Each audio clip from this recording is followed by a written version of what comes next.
এই বিড়ালকে কখনো আপনারা কষ্ট দিবেন না, বিড়ালকে আদর করবেন, বিড়ালকে ভালো মতো পুষবেন।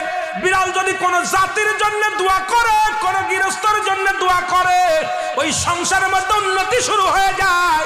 ওই সংসারের মধ্যে আর এক নাম্বার হলো, যে ঘরে বিড়াল থাকে সেই ঘরে জিন আসতে পারে না, জিন বাস করতে পারে না। আর একটা ঘোষণা শুনে নেন, নবীজি বলে গেছেন, যে ঘরের মধ্যে বিড়াল ছানা বাস করে ওই ঘরের মধ্যে জিন জাতি প্রবেশ করতে পারে না। তাহলে ছোট ছোট মাসুম বাচ্চাগুলো যে ঘরের মধ্যে থাকে, মুসলমান অনেক সময় জিনের আশ্রয় পড়ে যায়, অনেক সময় জিনে আসর করে, ওই ঘরের মধ্যে জিনে আসর করে।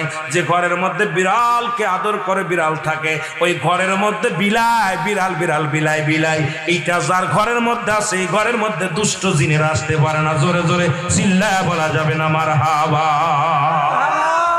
একবার নবী সুলাইমান আলাইহিস সালাম শুনতে পাইলেন পাশের বাড়িতে একটা কুকুরকে কষ্ট দিয়ে বিষ